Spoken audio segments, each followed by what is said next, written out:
My son froze while taking pictures. Across the street, a man was tearing through someone's stuff when the neighbor walked in. He took the neighbor out, right there. On camera, the woman turned and stared at him, then ran her finger across her throat. He screamed. I ran into his room. He was curled up in the corner, shaking. Suddenly, the doorbell rang. I opened it and saw that long-haired man standing there. He smiled and said he was a repair guy, just passing through the neighborhood. I didn't think much of it and let him in. He looked around, then asked for some water. While I stepped away, he started going through our stuff. When I walked back in, he was messing with Jeff's things. I told him straight up, "This is my son's space." The noise woke Jeff up. As soon as he saw that man, he freaked out. That's when I knew something was off. I told him to leave, but he had no intention of going. He was looking for the camera, or anything related to it. The next second, he lunged at us. The whole house turned chaotic.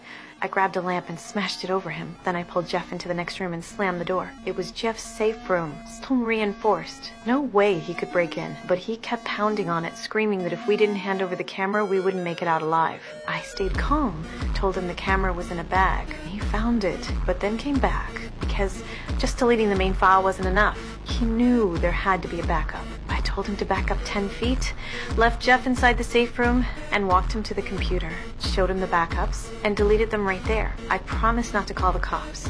He seemed to believe me. He was ready to leave. But then the woman walked in and said something that shattered me. Deleting isn't enough. The boy is the evidence. The man stood still for a second, then nodded. I stood in the corner, heart sinking, then looked at my phone. I had to call for help.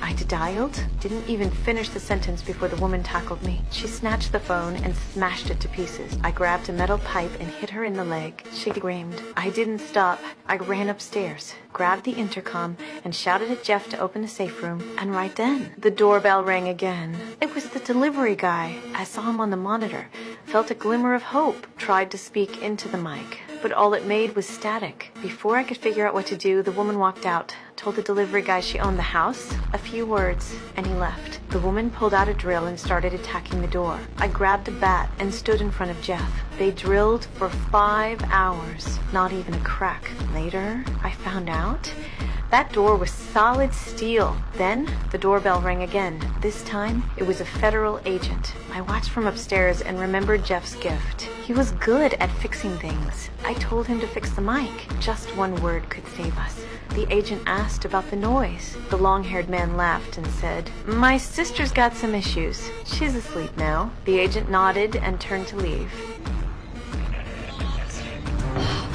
Officer, my name is